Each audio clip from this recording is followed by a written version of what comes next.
les vestiges donc, sur l'îlot Saint-Géraud.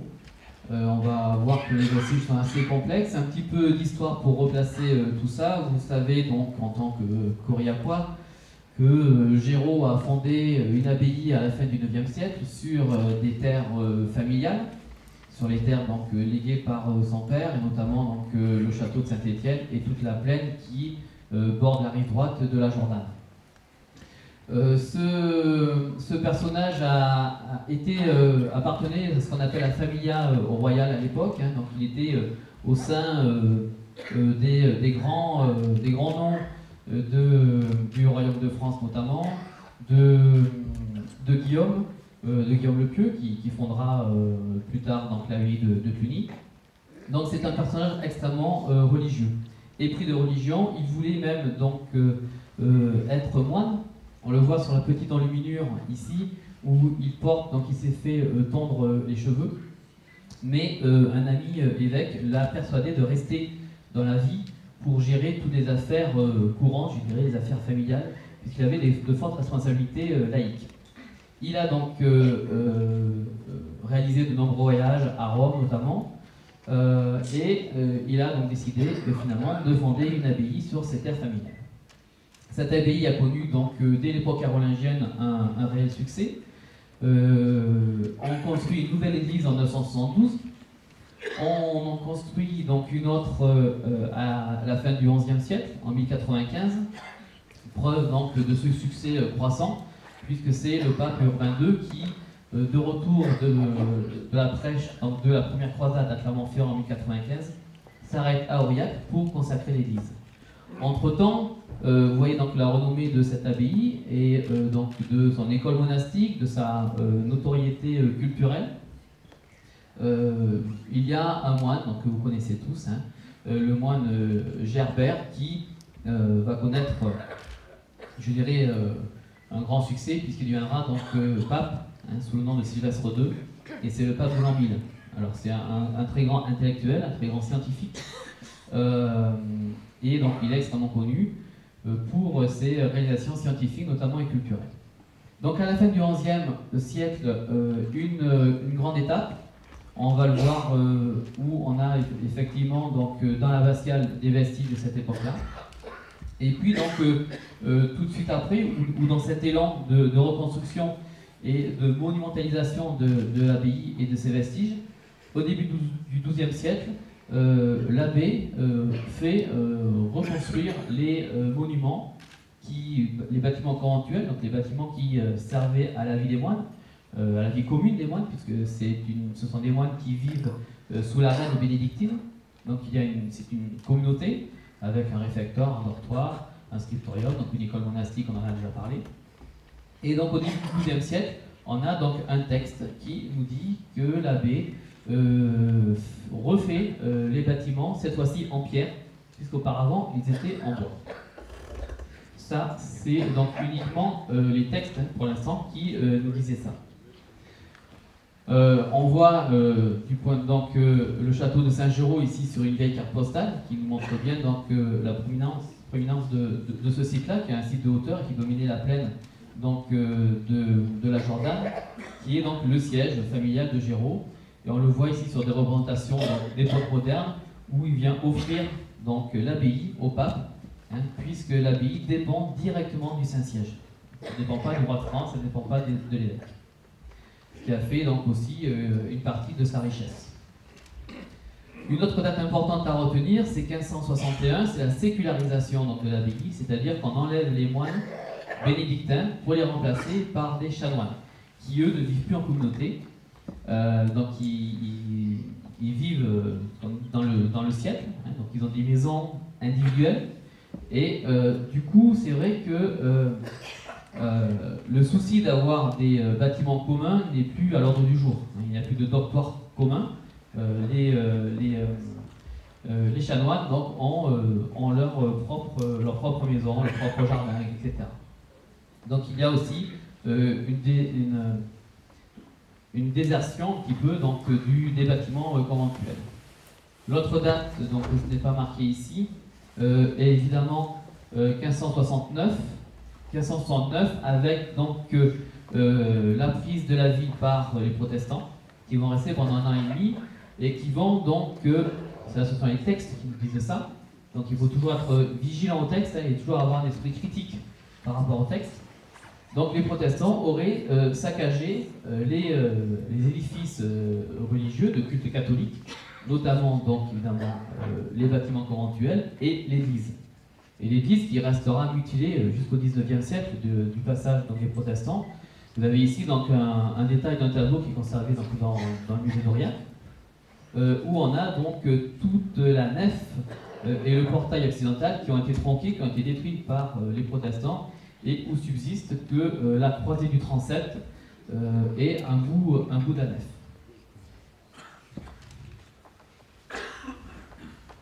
Un plan donc, de 1791, donc juste après la Révolution, juste après donc, la vente des biens nationaux, où on retrouve donc l'église Saint-Géraud sous cette forme de croix latine qui est donc amputée de toute sa nef,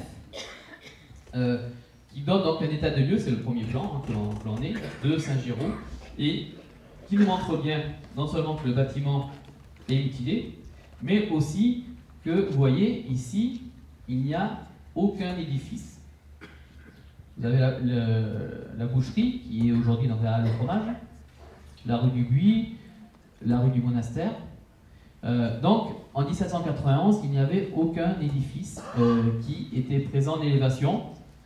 On voit très clairement, par contre, le canal Saint-Étienne. Alors, le canal des usiniers ou le canal de Saint-Étienne, comme on veut, c'est le canal dont on reparlera tout à l'heure.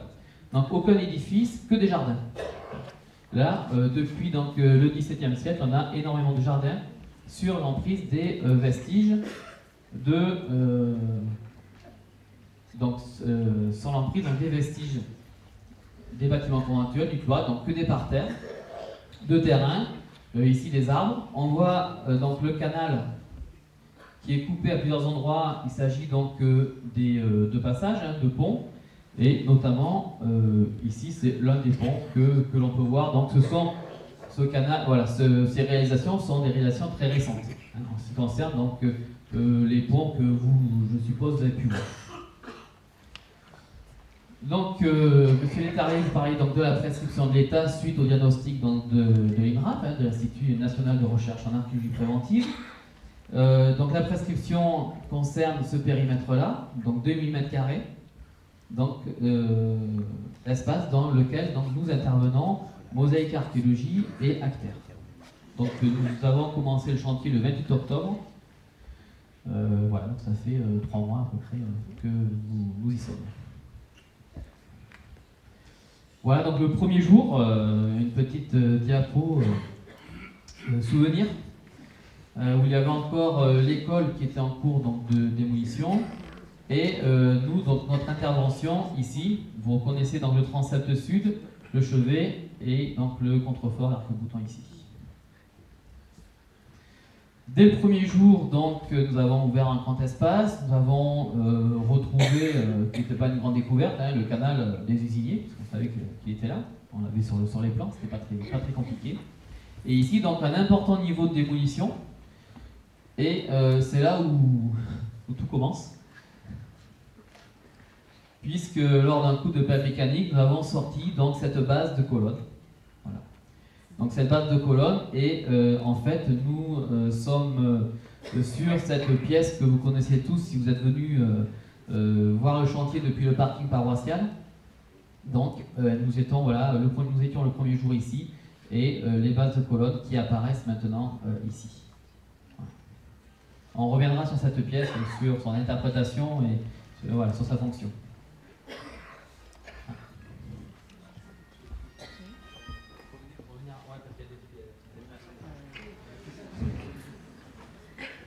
Alors, on parlait donc de la conservation des vestiges, qui était tout à fait remarquable.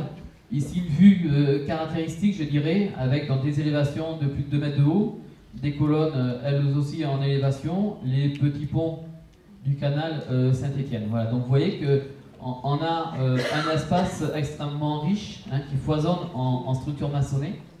Voilà, et tout notre travail nous, et de documenter ces niveaux, comprendre, décortiquer ces constructions, donc du plus récent au plus ancien, pour ensuite reconstruire l'histoire de cette abbaye et l'histoire d'Aurillac. Alors sur un plan, voilà où nous en sommes à ce jour, du moins il y a quelques jours, parce que ça change et ça évolue régulièrement. Vous avez donc l'église de Saint-Géraud, l'église de la Sainte-Famille, voilà, donc les deux repères, le parking paroissial. Donc vous avez ici, pour vous repérer, le canal Saint-Étienne, avec les deux petits ponts. En gris, ici, l'emprise des bâtiments conventuels, donc je dirais le cœur de l'établissement monastique. Les bâtiments, on va les voir un après un, l'un après l'autre. Et ici, vous avez la galerie du cloître, donc la galerie Est. Donc potentiellement, on a le départ ici de la galerie Sud qui se prolongerait ici, et la galerie occidentale ici, donc sous le parking paroissial. Vous voyez qu'on est sur des modules qui sont parfaitement similaires au module du transept sud, donc ce qui nous donne une indication donc, quant à la datation de ces vestiges donc, que l'on peut placer au Moyen-Âge. Alors le canal des Usiniers ou de Saint-Étienne, je commence par là parce que c'est souvent des questions qu'on a sur le terrain, parce que vous êtes nombreux à venir et à nous solliciter. Et bon, on répond à vos questions quand on peut, parce qu'il faut aussi qu'on travaille. Donc entre les averses, les pluies, le gel et la neige, il faut quand même qu'on avance de façon sereine. Et vos questions souvent portent sur ces fameuses arches. J'ai un peu tout entendu, des souterrains qui mènent au château de Saint-Étienne, plein de choses qui sont assez rigolotes. Mais en fait, il s'agit tout simplement donc d'un canal, le canal des Usiniers de Saint-Étienne, qui était encore visible dans les années 70. Vous voyez, ici vous avez des escaliers avec un petit lavoir et un petit pont. On le retrouve ici, les escaliers, le lavoir et le petit pont. Donc je dirais rien d'exceptionnel, puisqu'on est dans une cour d'école jusque dans les années 70. Ici, une photo un peu plus ancienne de l'enclos de la Sainte-Famille, où on retrouve ces deux ponts, ici, donc véritablement ce sont ces deux ponts. Donc une fois de plus, des choses qui sont aménagées, pour l'un vraisemblablement dans le XVIIIe siècle, puisqu'il est présent sur le plan d'Odé de 1791, et pour celui-là, vraisemblablement quand il y a eu l'aménagement de l'enclos de la Sainte-Famille à la fin du XIXe, pour créer des espaces, pour créer des cours. Donc des aménagements qui, du point de vue patrimoine et scientifique, n'ont pas un très grand intérêt, si ce n'est qu'il y a des éléments lapidaires qui sont réutilisés dans les pierres. Donc ça, on va les prélever, donc on en reparlera un peu plus tard. Donc pas de surprise sur ce canal, puisque je vous disais, il est présent sur le cadastre napoléonien de 1815. Ici, vous avez un des deux ponts, par exemple, qui est bien matérialisé. Ici, vous avez donc le parcours en baïonnette, donc du coup, le deuxième pont n'est pas présent. Voilà, pour vous dire qu'un des deux ponts est d'après 1815. Voilà, pour vous dire que ces ponts n'ont pas une très grande valeur scientifique pour nous, en tout cas, même si visuellement, c'est vrai qu'on remarque quasiment que ça sur le chantier. Mais l'intérêt scientifique et patrimonial est ailleurs que dans ce canal. Donc notre travail est d'étudier, c'est-à-dire on fait des coupes stratigraphiques pour voir les remplissages, pour étudier les niveaux, on regarde comment c'est construit, on fait des dessins, c'est-à-dire on dessine pierre à pierre avec un mètre, avec ficelle, ainsi de suite. Donc on crée de la documentation scientifique, puisque, comme M. Leterlier vous l'a dit, on est en archéologie préventive. Donc on documente pour ensuite que les travaux puissent se faire et donc libérer les terrains, tout en ayant toutes les connaissances scientifiques des vestiges qui sont présents. Et une fois de plus, ici vous avez des constructions du 19e, donc pas d'un très grand intérêt. Donc voilà ce canal ici. Et ce canal, donc je ne rentre pas dans les détails, mais en fait il vient chemiser les bâtiments conventuels une fois que les murs ont été spoliés. Donc les murs des bâtiments conventuels ont été récupérés, notamment dans les pierres de parement, et ensuite on est venu chemiser, replaquer donc, des pierres pour faire le canal. On est sur des choses du 19e, 18e, 19e siècle. Alors, Quand vous arrivez sur la place, donc il y a deux postes de vue, hein, d'après ce que j'ai pu remarquer. Un qui est ici, il y a de moins en moins de grillage vert. Ça ne me dérange pas, hein, c'est pas... et ici, voilà, donc derrière les grilles, voilà, où je vous spète des fois un petit peu, parce qu'il y en a qui dépassent les limites. Et si je vous spète un peu, c'est pour des questions de sécurité. Tout simplement, c'est pas pour le plaisir de vous spéter. Donc c'est pour des raisons de sécurité, à la fois pour vous, pour les vestiges, et puis pour nous qui travaillons derrière. Voilà, parce que ces grilles peuvent tomber, voilà, s'il y a du monde qui pousse, et c'est déjà arrivé qu'une personne a commencé à grimper là pour prendre une photo, voilà, et qui a failli se casser une jambe ou le col du fémur. Alors, je vais vous faire une visite virtuelle. D'accord ? Je ne vais pas vous faire ça chronologique, mais de façon virtuelle. On va se balader dans les bâtiments conventuels, ensuite dans cet espace-là qui appartient aussi au Moyen-Âge. Mais on voit déjà sur le plan que les murs ne sont pas de la même taille. Les orientations sont différentes. Donc on a des choses extrêmement intéressantes scientifiquement.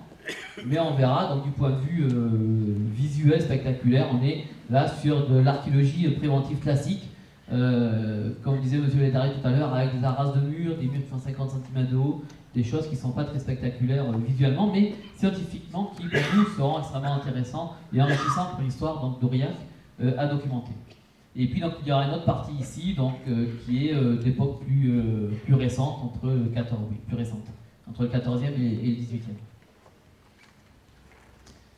Voilà, donc à chaque fois j'ai mis un petit repère ici. Donc nous sommes dans cette partie-là, nous sommes en réalité dans la galerie orientale, dans la galerie est du cloître.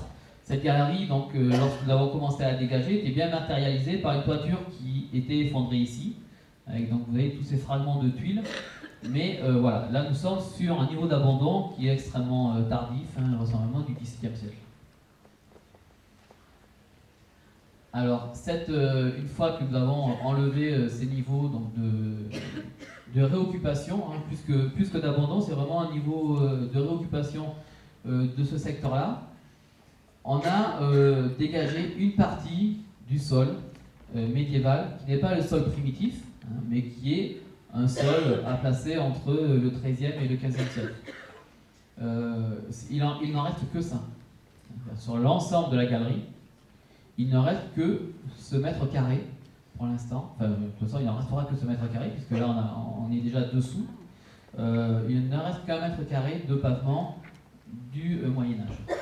Ce qui est intéressant, c'est, vous voyez, ce bloc-là, qui pour nous, archéologues, est intéressant à plusieurs titres. D'une part, parce que vous voyez qu'il est décoré, donc ça nous donne une indication chronologique.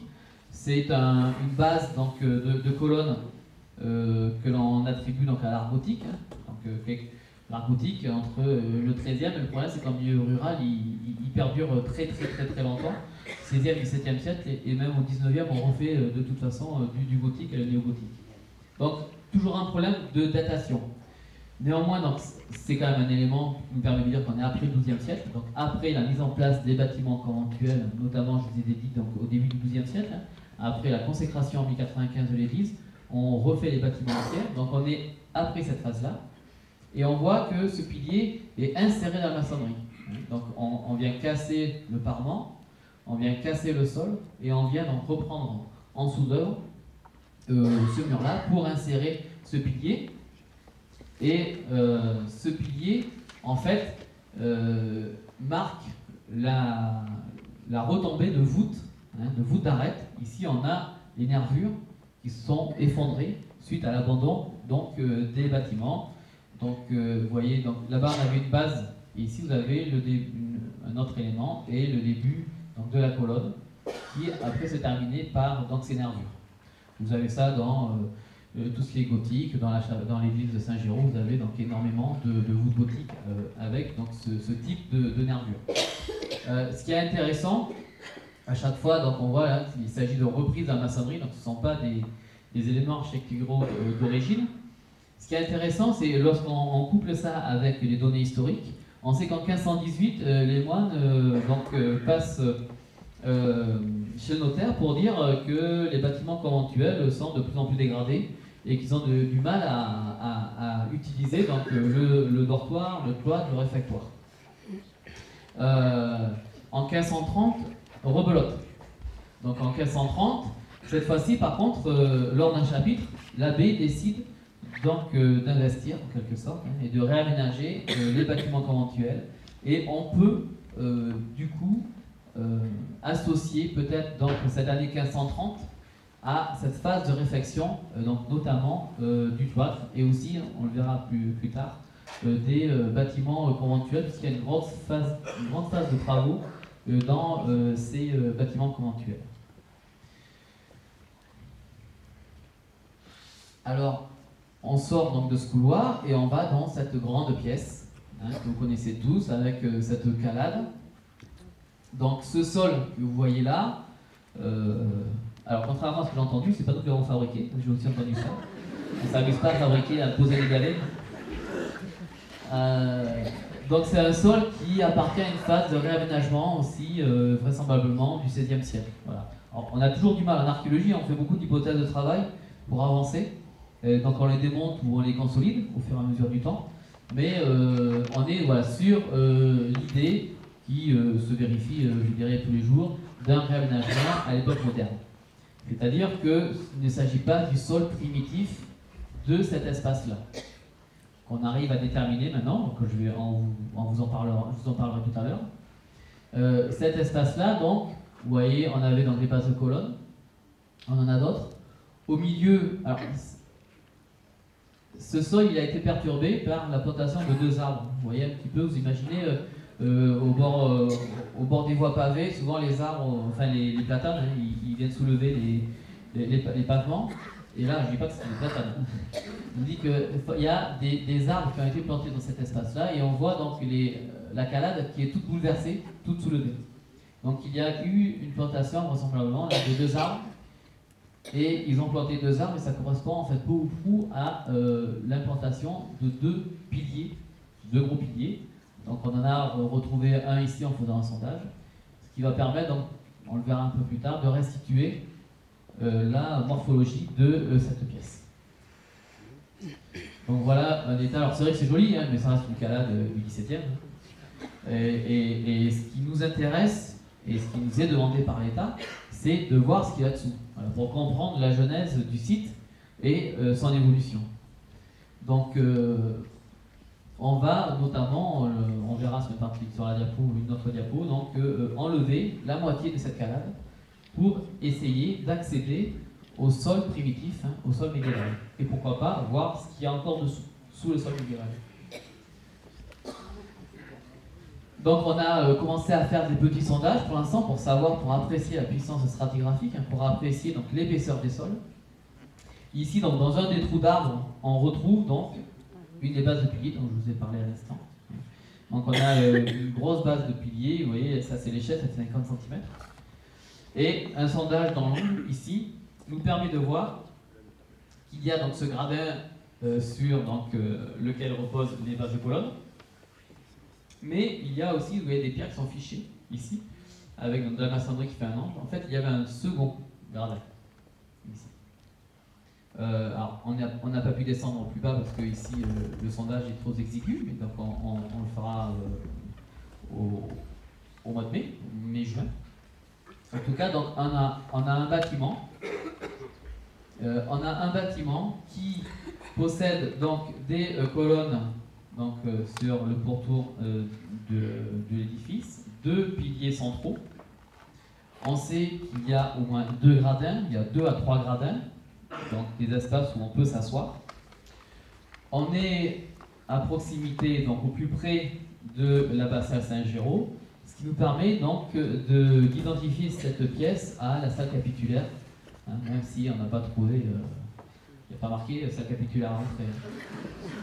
Mais c'est un faisceau d'indications qui nous permet de proposer ça comme interprétation, d'autant plus qu'on a des schémas donc, d'établissements monastiques extrêmement bien conservés, où effectivement les salles capitulaires sont au plus près donc, de l'église abbatiale. Juste une petite image, si vous connaissez l'abbaye de Mauriac, hein, pas très loin d'ici, vous avez la salle capitulaire qui est en élévation. Et c'est pour vous donner un petit peu une image de ce que peut être, ce qu'aurait pu être l'abbaye d'Aurillac, avec donc une salle et des colonnes tout autour, des piliers centraux qui viennent donc recevoir des voûtes. Bon, là c'est petit, Aurillac, vous avez vu que c'était beaucoup plus gros, que le décorum était beaucoup plus important, puisqu'on a sorti donc dans cette pièce-là un chapiteau de l'école d'Aurillac. Hein, vous connaissez ces chapiteaux de la fin du XIe siècle, décorés d'éléments végétaux, de perles et d'entrelacs. Ici, donc à Mauriac, c'est nu, mais à l'époque, c'est d'être peint. Donc voilà, c'était aussi décoré. Et ce qui donne aussi l'image de la porte et des fenêtres qui encadraient donc cette porte. Donc on avait quelque chose de similaire sur Aurillac. Seulement, voilà, ces vestiges ils ont subi les affres du temps et des hommes. Ça a servi donc notamment de carrière. On voit ici donc le pédalage, hein, donc on est dans le cloître. Ici on est à l'intérieur de la pièce. Et vous voyez que le mur en fait il s'arrête ici. Et on devine quelque chose ici, en fait, il s'agit donc d'une tranchée de récupération des matériaux. Donc on est venu récupérer les pierres, puis on est venu après reboucher. Et nous, donc, on démonte tout ça, hein, donc on démonte du plus récent au plus vieux, et en démontant cette tranchée de récupération, on retombe sur les maçonneries hein, du bâtiment. Voilà donc pour cette pièce-là. La petite pièce ici est un couloir. Un couloir qui permet d'accéder donc de la galerie du cloître à cet espace-là, un espace peut-être un peu particulier, on va dire. Le sol n'est pas conservé, le sol médiéval n'est pas conservé, une fois de plus. On a donc un grand caniveau qui est voilà, donc un grand caniveau qui traverse de part et d'autre cet espace et qui va donc se jeter dans le canal. Voilà. Donc le canal, il devait exister un collecteur, une sorte de grand caniveau, mais en tout cas il n'avait pas la forme telle qu'il avait, tel qu'on le voit aujourd'hui. Alors ce qui est intéressant, c'est que cet aménagement-là, une fois de plus, l'a placé dans l'époque moderne, donc le 15e, 16e siècle, est aménagé. Vous voyez, une fois qu'on fouille un petit peu les alentours, les encaissants, ce qu'on appelle, on a donc toute une série de structures qui apparaissent. Donc, vraisemblablement des murs, peut-être des niveaux de sol. Ici, une grande dalle qui pourrait être un couvercle de sarcophage. En place ou pas en place, on le verra.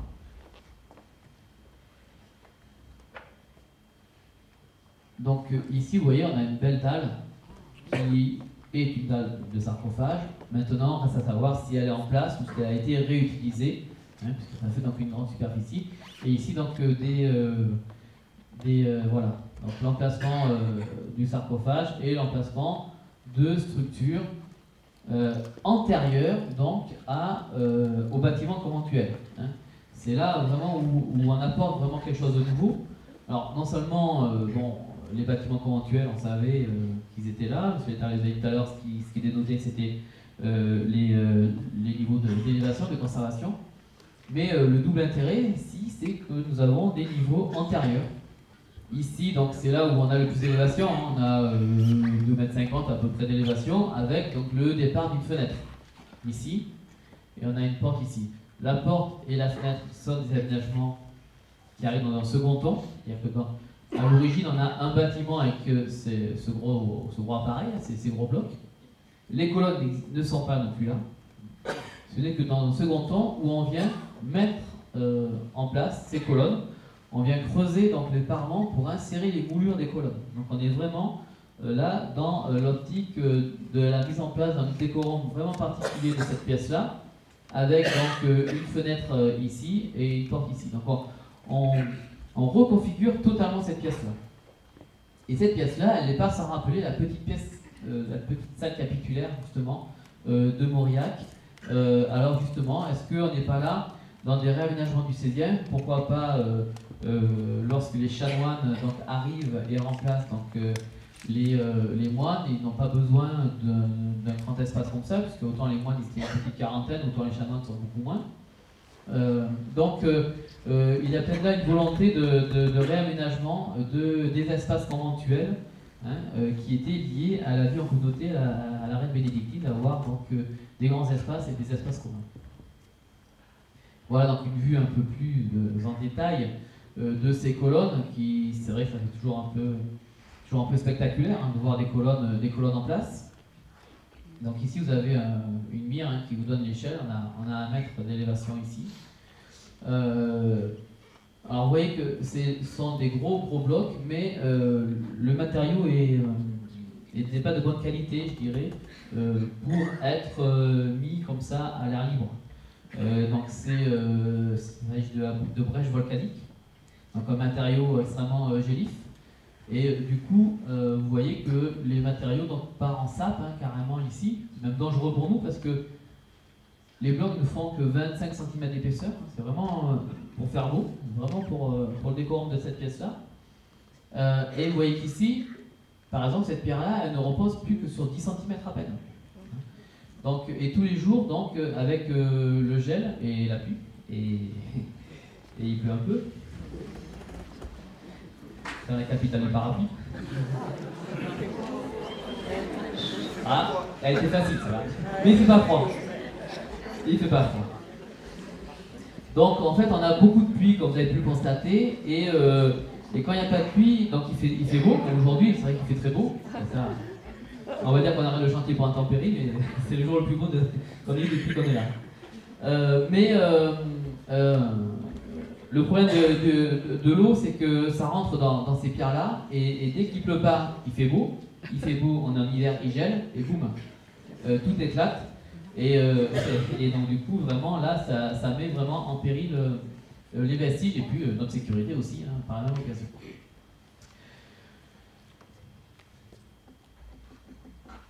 L'animation, elle marche pas. Donc bon, c'était pour vous... Bon. C'est pas grave. Donc du coup, c'est juste pour parler, donc en revenant celle d'avant, s'il te plaît. Voilà.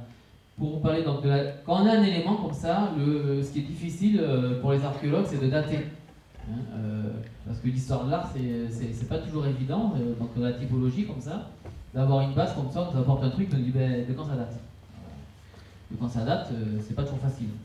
Et là, c'est un peu le problème. Donc, il y a des débats avec des spécialistes que j'ai fait venir aussi donc, de l'université de Clermont-Ferrand qui me disaient que ça pouvait pas être roman parce que ça c'était plat, c'était pas assez rond. Enfin, bon. Ça c'était un seul morceau, mais donc normalement à l'époque romane c'est en 2 morceaux. Finalement, quand même, en regardant ce qui est intéressant à Saint-Giraud, c'est qu'on a quand même un ensemble qui est assez bien, enfin, qui est conservé en partie. Et du coup, dans l'église, dans le transept sud, on a donc le triplet, donc qui a été abîmé, hein, certes, hein, mais les bases, on le voit très bien, hein, les bases donc, de ces éléments qui sont indubitablement de la fin du XIe siècle, hein, c'est ce qu'a priori a vu le pape Urbain II quand il est venu consacrer l'église en 1995, c'est ce qu'il a vu, et on voit bien que les bases sont monolithes, c'est-à-dire qu'on a la base en elle-même plus le départ de la colonne. Vous avez mis un petit détail, et en plus les moulures sont identiques à celles que l'on a dans la salle à colonne. Donc on a, je pense, a priori, donc, bien des éléments de la fin du XIe siècle, d'autant plus qu'on a mis au jour des chapiteaux hein, de l'école d'Aurillac de la fin du XIe siècle. Donc, je ne pense pas qu'on ait refait des bases et qu'on ait gardé les chapiteaux de la fin du XIe siècle. Ça paraît un peu tiré par les cheveux, d'autant plus qu'on a sorti des chapiteaux et des bases, et à chaque fois ces bases seraient pas romanes. Donc ce qui est intéressant, c'est que vraiment là, on a un éclairage nouveau sur ces éléments. Voilà, on alimente même là, par ces découvertes, les problèmes d'histoire de l'art, de datation à une plus grande échelle. Ça dépasse le cadre de l'Aurillac, du point de vue d'identification de ce type d'éléments. Alors, donc, toujours dans ce bâtiment-là, c'est là où nous avons un peu approfondi, nous avons pu approfondir un peu nos recherches. Les colonnes, un pilier central, d'accord, identique aux deux piliers de la salle capitulaire. Mais surtout, là, ce qui nous intéresse, donc une fois qu'on a enlevé le sol, qui est une calade assez grossière, d'un état récent, 16e, 17e, on a ici des structures maçonnées que l'on voit bien. Hein. Ces structures maçonnées, sans aucun doute, passent sous les murs, donc médiévaux, et même pour installer les colonnes, on vient creuser dans ces maçonneries pour installer les colonnes. Donc on est vraiment sur des maçonneries qui sont antérieures à la phase monumentale de l'abbaye. Alors, on a commencé un petit peu, on a fait un sondage, ça c'est le mur continué ici, on voit bien la délimitation. On a fait un petit sondage, donc on a enlevé les déchets hein, que les récupérateurs n'ont pas voulu, donc c'est du mortier, des choses comme ça. Ils ont récupéré donc que les blocs. Et l'encaissant de ce mur-là, c'est-à-dire que le sédiment dans lequel a été creusé le mur, a révélé quelques tessons de céramique gallo-romaine. Donc des tessons, on va dire pour faire l'âge second, deuxième, troisième siècle de notre ère. Donc notamment un petit état de céramique sigillée bien caractéristique de l'époque gallo-romaine. Alors il s'agit de 2 tessons pour l'instant. Donc on n'a pas fouillé, on n'a pas vraiment fouillé les niveaux, c'est juste en nettoyant ces encaissants-là. Donc reste à savoir si ce mobilier-là atteste bien d'une occupation sur le site, d'une occupation gallo-romaine, et pourquoi pas donc ces murs appartiennent à cette phase-là, ou s'il s'agit d'éléments qui viennent de plus loin, qui ont été apportés par des collusions. Et on a aussi un trou de poteau. Un trou de poteau où le niveau superficiel du remplissage a livré un bord de céramique, d'où les archéologues en raffolent de céramique. Donc des petits bouts de tesson, on en est content. Et là, on a un bout de tesson, un bord d'un vase que l'on peut dater du 6e siècle. Donc, une fois de plus, hein, pour l'instant, c'est assez ténu, puisqu'on s'est juste arrêté à ce niveau-là, et à cause de la pluie, on ne peut pas fouiller, puisque ce sont des niveaux dans lesquels il faut fouiller avec des truelles, un peu plus délicatement, et avec un peu plus d'attention. Et voilà, lorsque c'est boueux et plein d'eau, ben, on ne peut pas, ou gelé, on ne peut pas travailler. En tout cas, on a des petits indices comme ça, d'une occupation antérieure. Un petit peu plus loin, on a aussi donc des tégulas, les fameuses tuiles plates à rebord. Mais ça, c'est un indice c'est un faux ami, comme en anglais, un faux ami. Parce que c'est quelque chose qui apparaît à l'Antiquité, mais qui perdure au cours du Moyen-Âge. Donc on peut encore avoir des tuiles plates à rebord au XIIIe siècle sans problème. Mais voilà, couplé avec ces 2-3 tessons de céramique antique, on s'oriente sur une possible occupation antique. Et là, on touche vraiment à la genèse d'Aurillac. Alors on continue notre balade et on va dans cette pièce-là. Alors cette pièce-là, elle est remarquable, je vais dire souvent remarquable. Elle est remarquable. Pourquoi? Elle est remarquable parce que vous voyez qu'elle est légèrement désaxée par rapport à cet ensemble-là. Légèrement désaxée. Et puis sa mise en œuvre, sa construction est différente. Vous voyez qu'il s'agit de petits blocs. De petits blocs. Voilà.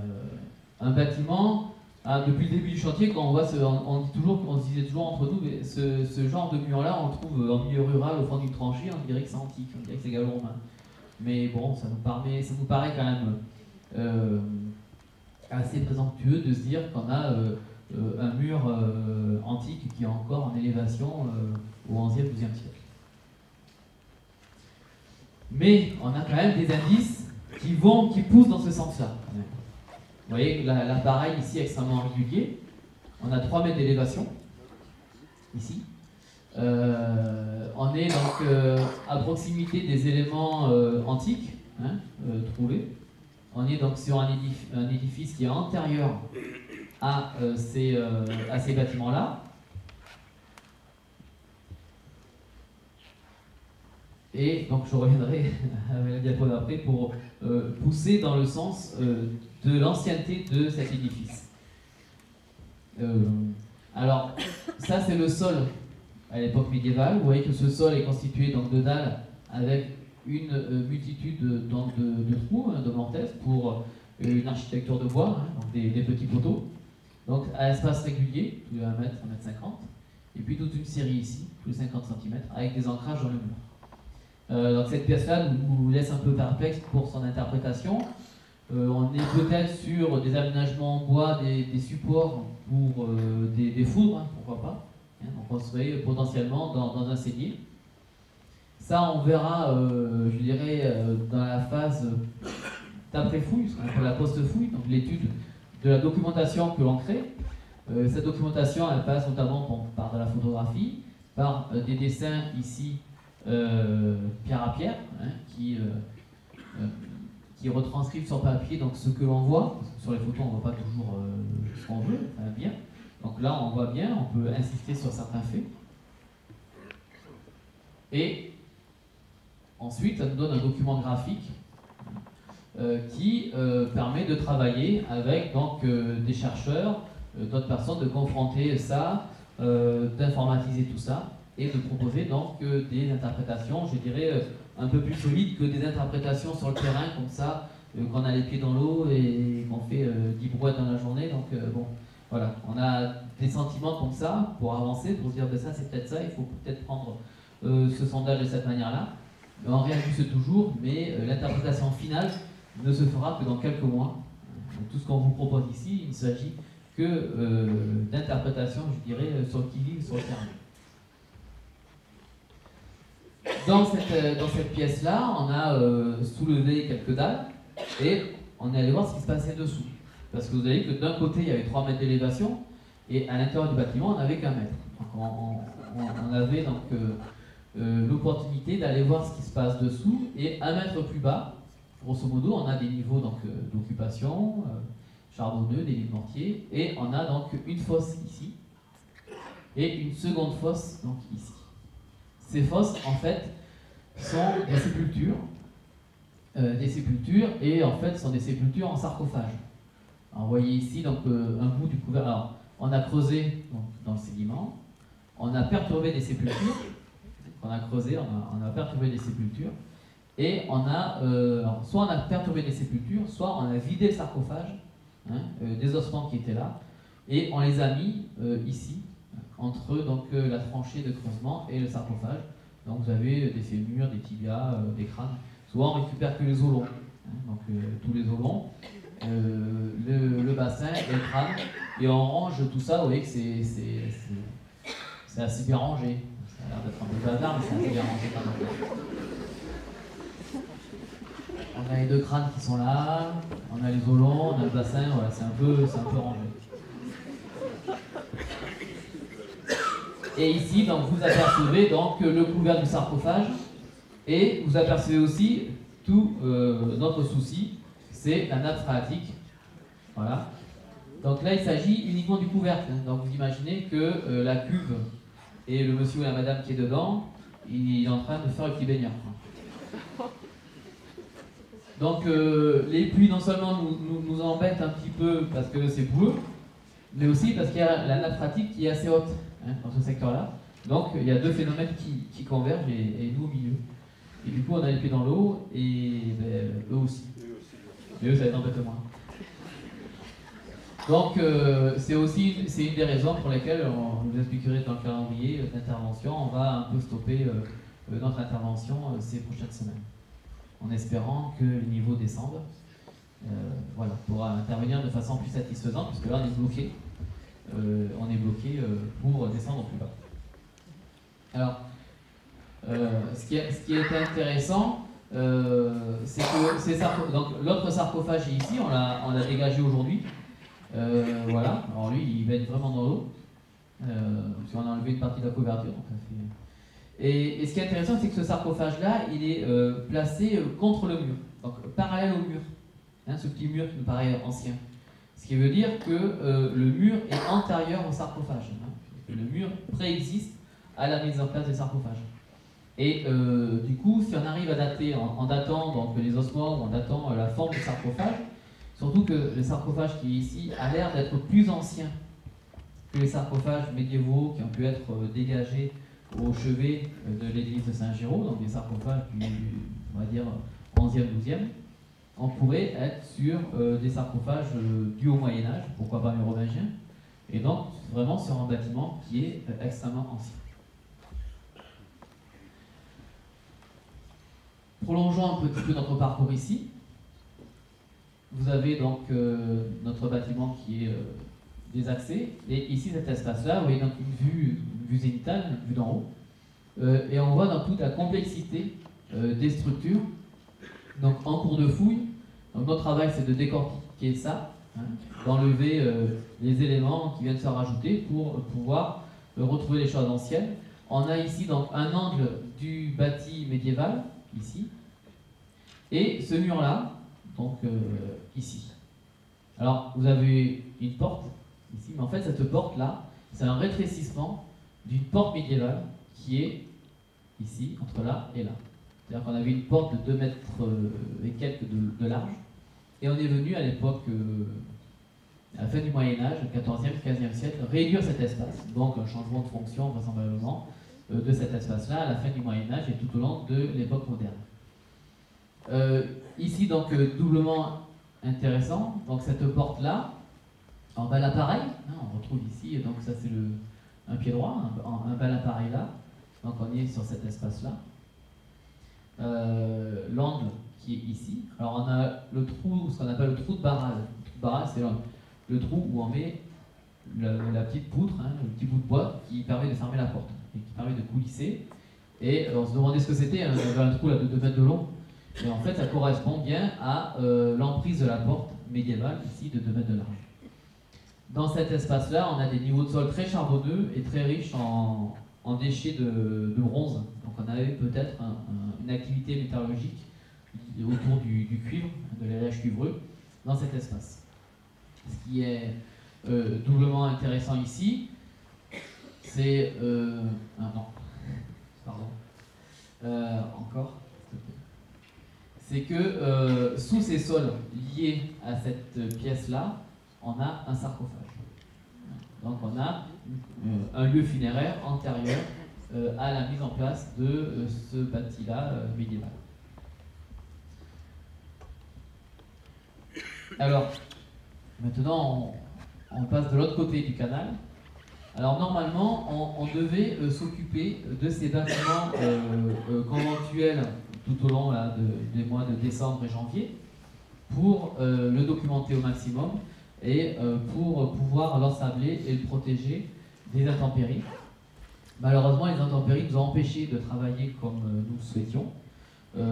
Donc, lorsqu'il pleuvait, parce qu'on ne pouvait pas travailler sur ces secteurs-là, on allait travailler donc, sur d'autres secteurs donc, du chantier, hein, de la fouille, et donc notamment sur cet espace-là, à l'est du canal. Vous avez donc là où il y a l'étoile, cet arc de cercle. Alors, cet arc de cercle, au début, on pensait que c'était un puits, ensuite une fenêtre effondrée. Et puis finalement, en fait, il s'agit donc d'une margelle d'un bassin, d'un grand bassin, ici, avec donc une évacuation des eaux, là. Dans les niveaux de démolition de ce bassin, on avait donc des colonnettes, des bases de piliers, des tailloirs de piliers. Ce qui est intéressant, c'est que là aussi on peut coupler avec des textes, et on sait qu'en 1514, il y a eu un préfet, un bail de réfection de l'entretien des conduites de plomb et des 2 fontaines, entre parenthèses, donc les 2 fontaines, c'est celle du cloître et celle du palais abbatial, où 2 griffons crachaient de l'eau, hein, dans les 2 vasques en serpentine. Donc vous en avez une des vasques en serpentine, hein, qui est conservée devant l'hôpital de l'abbaye. Et ici on retrouve un tuyau en plomb qui vient dans la direction de cette fontaine, voilà, de ce bassin. Donc on pourrait vraisemblablement, en toute logique, lier ces informations-là et on pourrait être en présence de la fontaine du palais abbatial. Ou peut-être a été extrait d'ailleurs la fontaine qui est donc devant le palais abbatial, devant l'abbaye. Donc voilà, donc la fontaine, évidemment, la fontaine, le bassin ici, les éléments que l'on peut reconstituer, que l'on a trouvés donc, dans les niveaux de démolition, une base, les colonnettes, un petit chapiteau et donc un petit tailloir. Et la semaine dernière, on a trouvé un remploi ici. Voilà, on est dans le bâtiment à colonnes. Hein. Donc j'ai dit qu'il y avait des réaménagements vraisemblablement au cours du XVIe siècle, d'une porte, d'une fenêtre et de la mise en place des colonnes. Et dans le seuil de la porte, on a trouvé donc la semaine dernière cet élément lapidaire qui est en fait vraisemblablement l'un des deux griffons dont il est question. En tout cas, c'est un élément lié à l'eau puisque c'est creusé derrière, c'est un canal comme une sorte de gargouille. Hein. Et puis le vestiaire fait bien penser donc à un griffon. On avance un petit peu plus loin, une structure maçonnée ici qui ne paye pas de mine, hein, comme ça, mais qui est extrêmement intéressante parce que c'est un petit mur maçonné de 50 cm de large, avec des petites dalles ici, et surtout, donc, alors là vous avez une colonne, et vous avez donc un chapiteau ici, et en fait on a découvert dans ce secteur-là plusieurs éléments lapidaires, plusieurs colonnes, et deux chapiteaux de la fin du XIe siècle, de ce qu'on appelle l'école d'Aurillac, qui se caractérise par ces éléments donc végétal et par ces entrelacs. Donc voilà un chapiteau, c'est ce chapiteau-là hein, qui a été sorti. Donc un chapiteau typiquement du XIe siècle, de la fin du XIe siècle, et qui est taillé sur trois côtés. Donc on a bien ici une série de colonnes qui venaient s'appuyer contre ce mur. Après, reste à savoir, pour l'interprétation là, on ne peut pas avancer quelques hypothèses. On continue donc notre petit voyage ici. Cet espace-là est assez complexe. Il y a des niveaux de sol extérieurs, c'est-à-dire donc des canals. Ici, vous avez donc une canal avec un début de décor. On va dire. Vous voyez que vous avez des galets qui sont mis de façon concentrique. Et puis après, ils en ont une. Et là, donc, on est à l'intérieur du bâtiment, ici, avec donc, c'est le seul bâtiment que l'on ait qui porte des traces d'un incendie. Donc une très grosse trace charbonneuse, un niveau donc, de plancher fait de tomates qui s'est effondré sur le sol de mortier. Donc voilà, donc, c'est le seul bâtiment où on a donc, des traces de charbon, d'incendie. Et dans ces niveaux de démolition, tant extérieur que intérieur, on a des monnaies qui indiquent un abandon dans le courant du XVIe siècle. Alors, en archéologie, il faut toujours faire attention de relier donc, les faits archéologiques, ce qu'on voit sur le site, à des faits historiques, parce qu'on serait vite tenté de voir là le résultat de l'arrivée des protestants en 1569. Mais voilà, il faut être extrêmement prudent, d'autant plus qu'ici, en fait, on a une cheminée. Hein, il peut tout simplement s'agir. Vous avez vu que des incendies, ça arrive vite.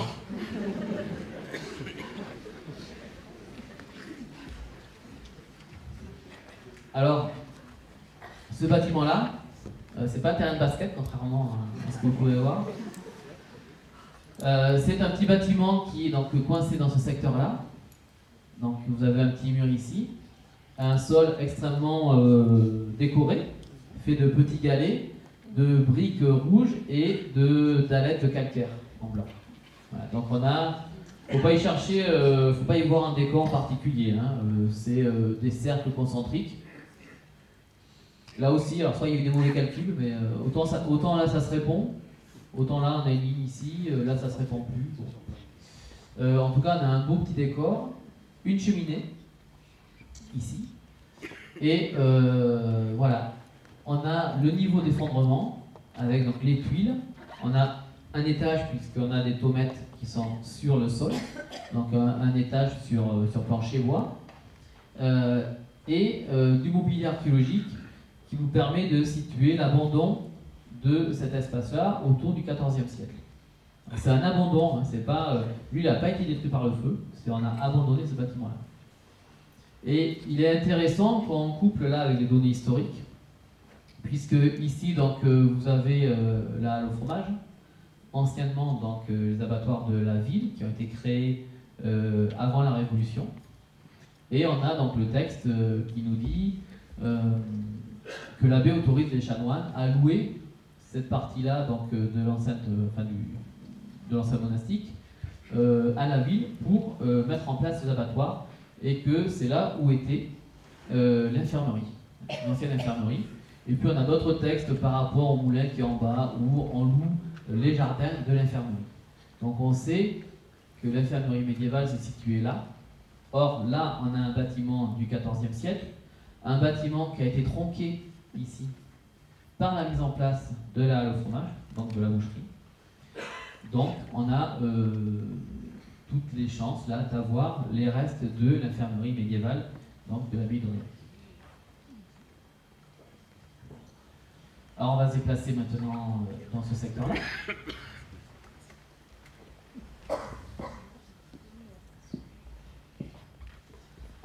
On revient à l'angle de ce bâtiment-là, hein, et vous voyez qu'il y a toute une multitude de constructions. On démonte au fur et à mesure, hein, donc cet espace-là c'était au début avec les niveaux d'effondrement des toitures où il y a de la tuile et de la lose. On voit donc un premier niveau de sol avec une calade, des escaliers qui remploient des éléments de l'abbaye. Ici donc on a un escalier, mais cet escalier en fait il vient recouvrir un autre escalier qui là aussi un autre sol, dessous un autre sol. Bref, dans ces quelques mètres carrés là, on a une succession d'une dizaine de sols, d'aménagement, de réaménagement, que l'on peut situer entre le XIVe et le XVIIe siècle. Donc, un espace qui bouge, qui est réaménagé de façon très énergique, hein. Avec tous ces aménagements-là, ça complexifie donc les choses dans ce secteur-là, mais voilà, ce sont des choses d'époque moderne qui sont intéressantes pour la...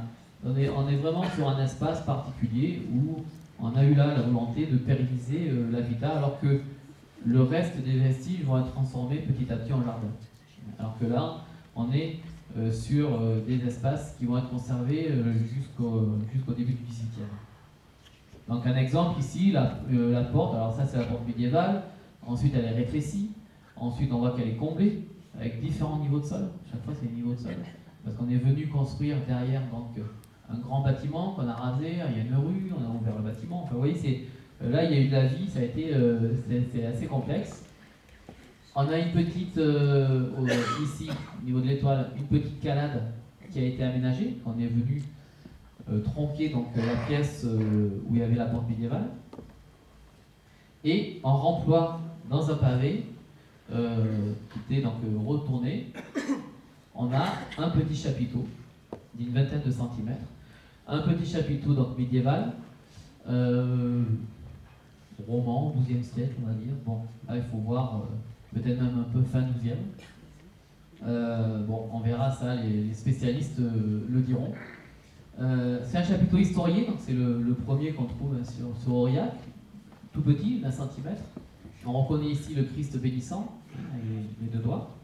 Et potentiellement, ça, voilà, moi je ne suis pas spécialiste, ce sont des collègues de l'université de Clermont qui m'ont suggéré cette piste-là, de voir le sacrifice d'Abraham, ici, en tenant donc le couteau. Et en plus, on a AB ici, donc qui pourrait, et une autre lettre, on a AB et potentiellement un R, d'après les spécialistes. Voilà. J'en dirai pas plus parce que là, une fois de plus, c'est l'étude après la fouille, une fois qu'on aura enlevé donc, le mortier, parce que ce bloc-là a été réutilisé une première fois dans un mur et ensuite là, c'est resservi comme pavement dans la petite calade que je vous ai présentée. Ce qui est intéressant, c'est que c'est un petit chapiteau qui devait vraisemblablement soutenir une table d'hôtel, qui provient d'un lieu de culte, hein, d'une église dans les environs des bâtiments conventuels. Dans ces remplois, un peu à droite et à gauche, on retrouve donc des éléments pas forcément de l'abbaye proprement dite, hein, puisque dans un monastère, il y a non seulement l'abbatiale, mais il y a d'autres églises, d'autres chapelles funéraires, d'autres églises. Ici, donc, un petit singe, un petit personnage, un petit animal qui se tire les joues et qui tire la langue, la bouche ouverte.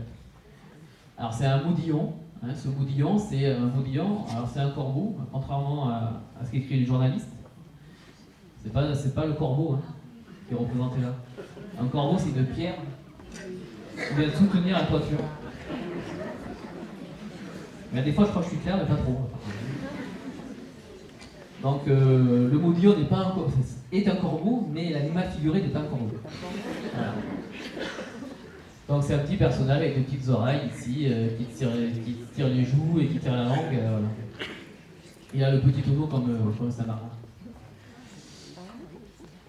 Voilà, donc je vous disais donc les agrandissements ici, donc une grande pièce caladée avec une petite rue. Petite rue qui est perpendiculaire à la rue du monastère, hein, qui allait vraisemblablement en direction du numéro 20. Vous connaissez peut-être là où il y a un puits dans l'arrière-boutique là-bas. Ce sont un espace qui est occupé jusqu'au début du XVIIIe siècle, avant d'être éradiqué et transformé totalement en jardin. Puisque à la fin du XVIIIe siècle, je vous rappelle, sur le plan d'Odé, c'est entièrement recouvert de jardin. Alors, je reviens donc dans cet espace-là, puisque dans cet espace-là, donc on avait donc le sol médiéval d'un atelier peut-être donc de métallurgiste, et à l'époque moderne, donc on est venu mettre en place donc une série de caniveaux, et ils ont tombé sur une grosse pierre ici, et du coup ils en ont fait la paroi d'un caniveau. Et cette grosse pierre là, ben, c'est tout simplement un sarcophage. Donc ils ont utilisé un sarcophage en place, hein, comme paroi d'un caniveau qui venait ici, et puis un autre ici. Alors ce sarcophage, donc on l'a fouillé. Il restait un petit peu du monsieur ou de la madame. Alors, on ne pourra pas savoir parce qu'on n'a pas le bassin. Là pour le coup on est bien un peu embêté. Et on n'a pas le crâne non plus.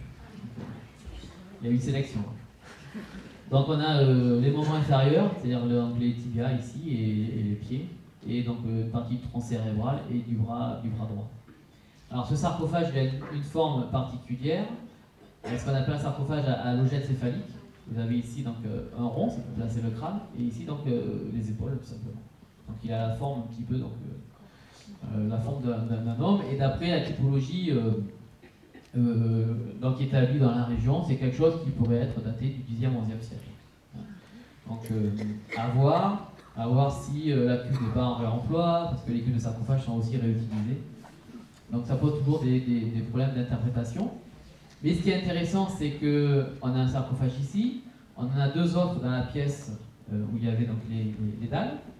Donc ça commence à en faire 3. Et surtout, lorsque l'église de la Sainte-Famille a été construite en 1894, il y a un récit d'une sœur qui nous dit que lorsqu'ils ont démoli la maison du comte, là, par là, quand ils ont fait les fondations de l'église de la Sainte-Famille, ils sont tombés sur des sarcophages monoxyles, donc des sarcophages en bois, donc, une tombe creusée dans un sarcophage creusé dans un tronc d'arbre, avec donc cette même forme, avec une logette céphalique. Donc ça, ce sont les archives donc, départementales qui m'ont confié ce document, donc, qui m'aident beaucoup aussi dans la recherche donc, de ces documents-là, où on est très friand, nous, hein, archéologues, pour ça.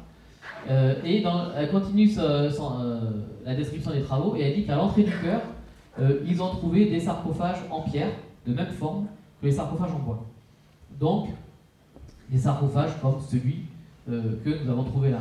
Ce qui fait qu'on a une très grande aire funéraire, hein, et donc il faut qu'on date précisément ces éléments-là, mais on peut être sur une nécropole carolingienne. Pourquoi pas l'emplacement de l'église Saint-Clément, l'église construite par le papa donc, de Géron, donc sur une église avec donc, un lieu funéraire extrêmement important. En plus, on a encore d'autres sépultures qui ont été découvertes là, mais ce ne sont pas des sépultures en sarcophage. Voilà, donc vous voyez qu'on a un bilan très positif avec quelques semaines d'intervention, puisque finalement il y a quand même eu 2 semaines de Noël où on était un peu en vacances. Le décapage général ne s'est terminé que vers la mi-décembre. Donc vous voyez qu'on a lié entre le décapage, la fouille fine, quand il pleut, la fouille un peu plus dure. Et que ben, voilà, les conditions un peu de travail qui ne sont pas toujours évidentes, où il faut déneiger pour travailler, où là vous voyez une partie de l'équipe, donc après quelques heures de travail sous la pluie et dans la boue. Donc un grand bravo à eux. Alors notre calendrier maintenant est modifié. Alors, conditions climatiques obligent. Alors, vous n'allez pas me prendre aujourd'hui, mais si.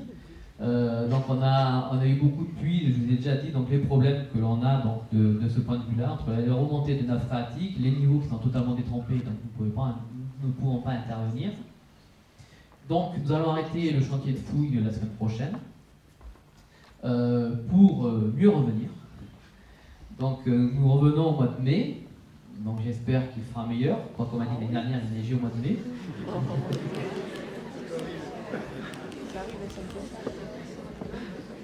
Donc on a 15 jours là, et on aura une tranche complémentaire suite aux découvertes tout à fait remarquables qui ont été faites. Donc cette tranche complémentaire est initiée à la demande de Logicence, qui va être traitée par le SRA, par le préfet. Voilà, donc du coup on va revenir pour 2 mois a priori, entre le mois de mai et le mois de juillet. D'ici là, donc, on va protéger, donc non pas avec du sable, puisqu'on va revenir cette fois-ci.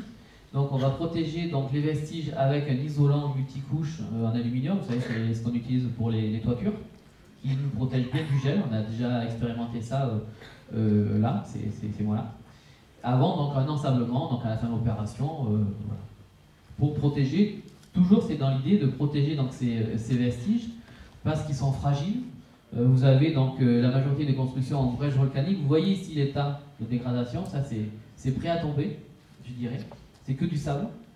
Et c'est un problème en fait, donc ça on l'a remarqué la semaine dernière, cette semaine, c'est un problème qui est déjà un problème à la fin de l'époque médiévale ou à l'époque moderne. Ou même à l'époque médiévale, pour l'instant on a du mal à le dater, mais on a un mur dans le couloir qui nous interpellait. On avait donc une belle assise de gros blocs, une autre belle assise de gros blocs, et puis au milieu, plein de petits blocs qui ont été mis là.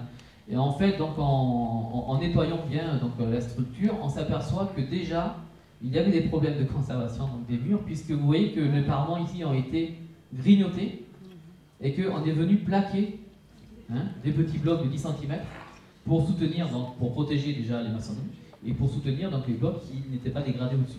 Donc c'est un problème de conservation qui est déjà présent sur Saint-Géraud depuis quelques centaines d'années. Et puis donc nous allons donc démonter donc, les ponts, les petits ponts modernes du canal de Saint-Étienne pour continuer la fouille, puisqu'il faut que nous approfondissions les connaissances du site, et ça passe forcément, l'archéologue est un destructeur.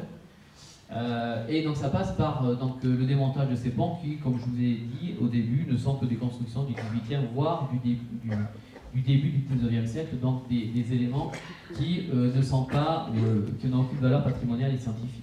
Par contre, vous avez vu que dessous, il y a des niveaux potentiels antiquité, au Moyen-Âge, qui là intéressent vraiment l'évolution de la ville, la jeunesse de la ville et l'évolution de la ville. Voilà. Tout ce que j'avais à vous dire pour ce soir. Je vous remercie de votre attention.